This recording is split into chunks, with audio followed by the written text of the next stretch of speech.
Tangsalo haste Congress ni habanago kaisa koktam banda khlaijaka ar manjaka Congress ni MP Nasiruddin Hussain Lok Sabha Porishod ni bodol ojama Adi Ranjan Chaudhary Gaurav Gogoi no khabai Dr. Ajay Kumar te jarita lifelong. Till now, 15 of our boys or workers, they have been severely injured. They have sustained grievous injuries. Some have been in the hospital. Some after receiving the first aid, they have been discharged from the hospital. To tell, and there is completely lawless in the state. Election Agartala शहर में हुआ, सुरमा में हुआ और युवराज नगर में हुआ। सुरमा में हम लोग ने कैंडिडेट नहीं दिया, लेकिन बाकी जगह पे संतोष क्यों होगा? वहां पे तो चुनाव नहीं हुआ। Why our party is set on fire in Bangladesh, in Binonia? Why one shop in our block president का shop Kakraban में? Why it will be demolished completely? Things being stolen away. Why will it happen in Kakraban Salgara? Their election didn't take place. Why there will be thrashing and beating up of our workers in Matabar Udaipur, in Bagman? Their election didn't take place. Throughout the state, all these lawlessness are happening now. It is an avatar incident that it has become now. So that is the reason why Sonia ji has sent a high-level delegation team obliged towards Sonia Gandhi. What kind of inquiry are you demanding? Judicial inquiry? What kind of inquiry? Will you seek the iteration report? No, first question, I'll make it short. We have filed so many FIRs till now. You've seen Sudeep's case, you've seen before that the attack. No action taken. I have told the DGP yesterday also that we have seen a lot of compromised police, but this is maybe the previous chief minister's influence has not gone away, because they were like paid lackeys of the previous chief minister. They may not be knowing there's a new chief minister. Our request is take action based on the complaints we have filed, and we have filed not one, we have filed over 3 to I think we have filed over 4 FIRs. But I want to assure you in short, we will now take recourse to every possible step. Whether it is knocking on the Supreme Court, the High Court, the police, every step we will take. Because this is a fight like Sudeep, Aditya and everybody else, Gaurav and Nasir Bhai said. It's a serious fight. Thank you. महत्वपूर्ण press conference में मैं पहले तो सोनिया गांधी जी और राहुल गांधी जी को धन्यवाद देना चाहूंगा कि त्रिपुरा में जो स्थिति उत्पन्न हुई है उसको देखते हुए हमारे कांग्रेस प्रेसिडेंट ने एक 3 सदस्य हाई पावर डेलीगेशन,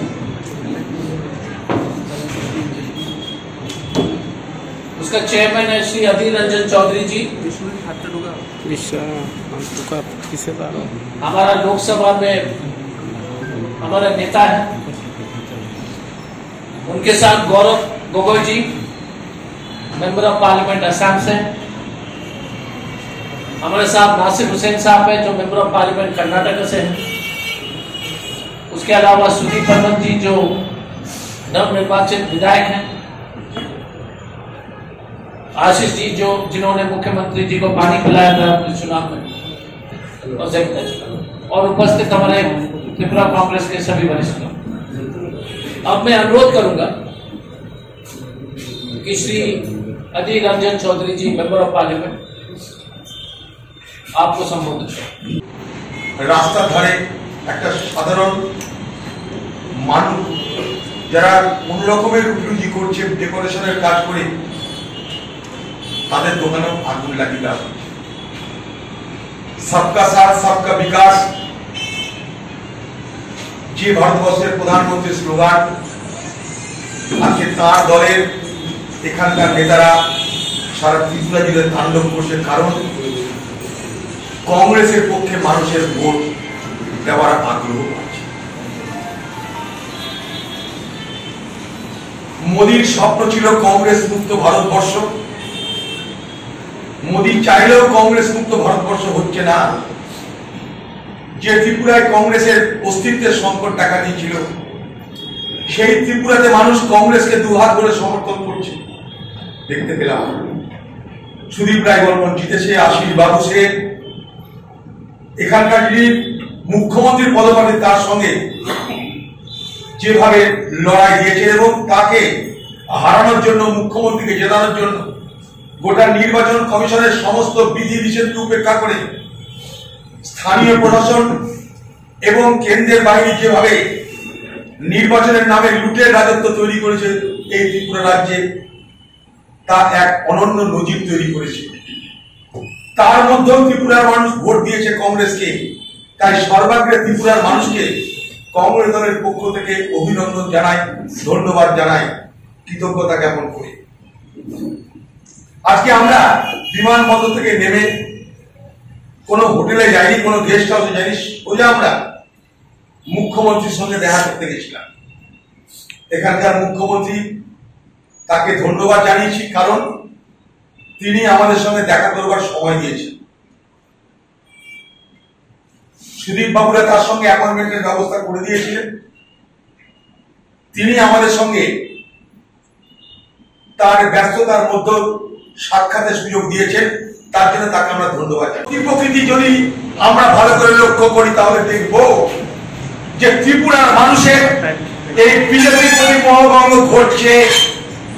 সময় আস্তে আস্তে, নির্বাচন আস্তে আস্তে এই মোহভঙ্গ আরো বেশি হবে এবং কংগ্রেসের ভবিষ্যৎ উজ্জ্বল হতে চলেছে।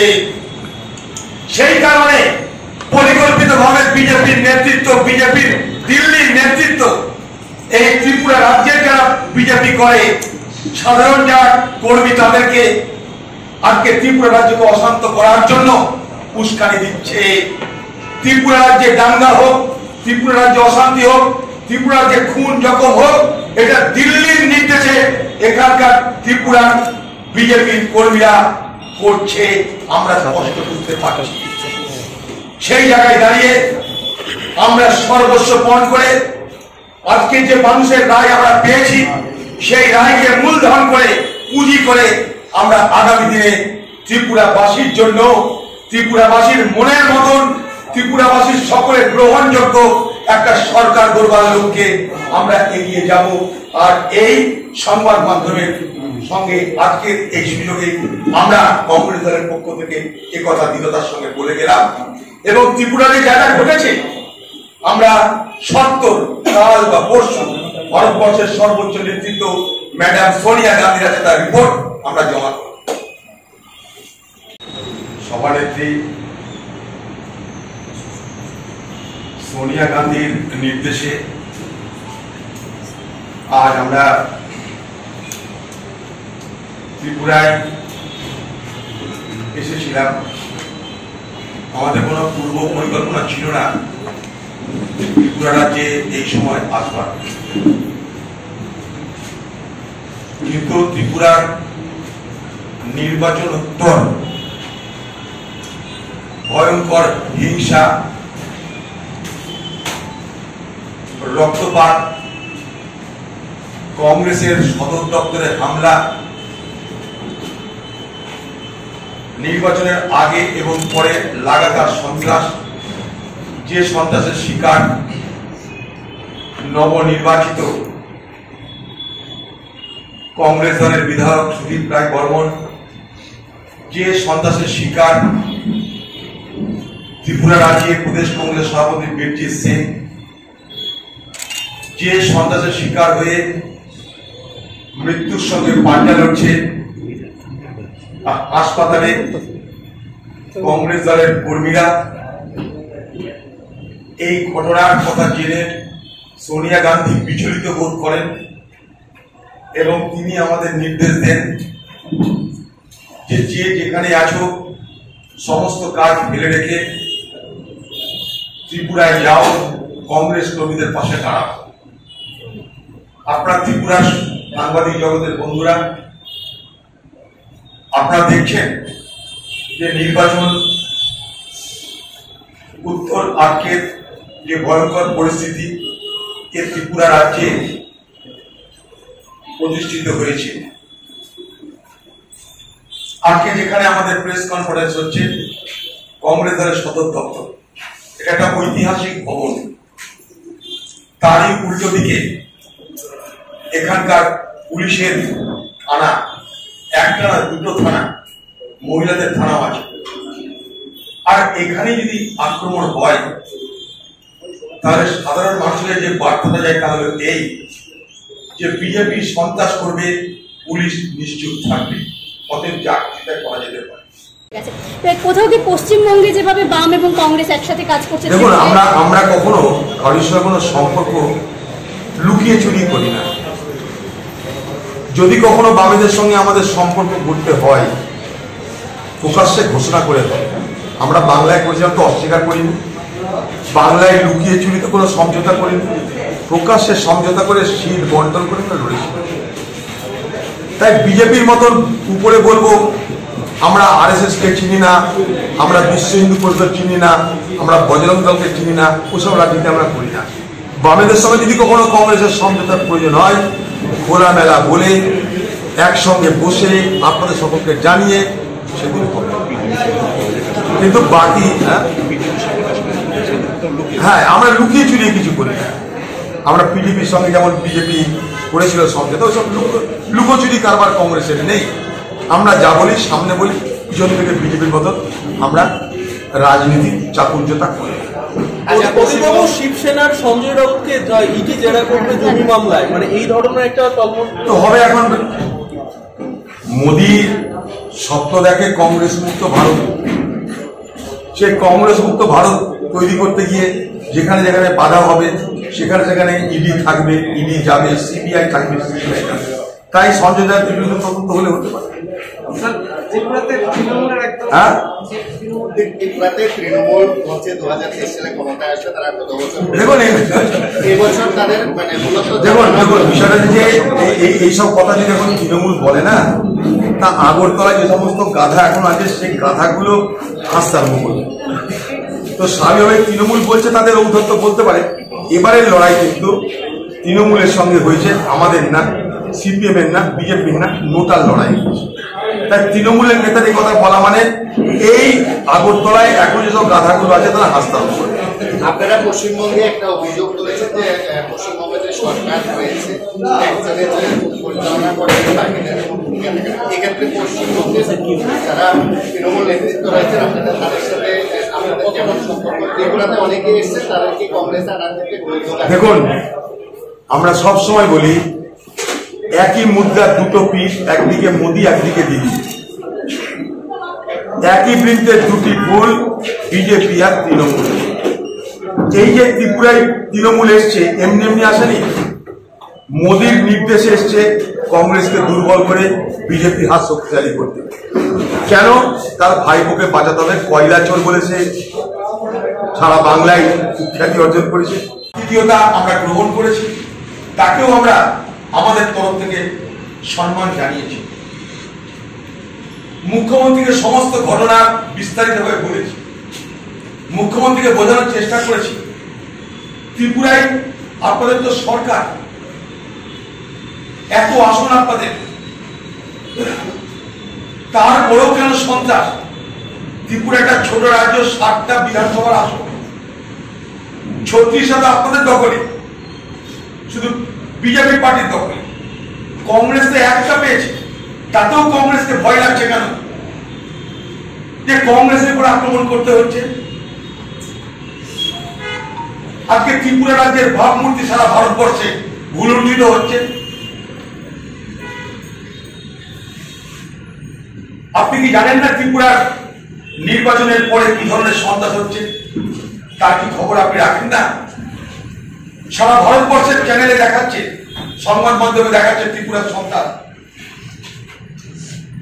উনি আমাদের কথা ধৈর্য ধরে শুনেছেন, অস্বীকার করবো না। সময় দিয়েছেন, অস্বীকার করবো না। ভদ্র ব্যবহার করেছেন, অস্বীকার করবো না। আমরা কংগ্রেস পার্টি করি, সংকীর্ণ রাজনীতি আমরা করি না।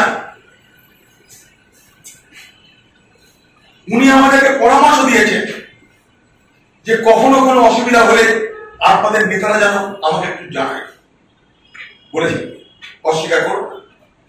কিন্তু যেটা আমার কাছে চিন্তার বিষয় সেটা এই যে একটা মুখ্যমন্ত্রী যখন বলে যে সবকিছু আমার নিয়ন্ত্রণের মধ্যে নেই, আমিও চাই এখানে হিংসা না হোক, শান্তির বাতাবরণ তৈরি হোক।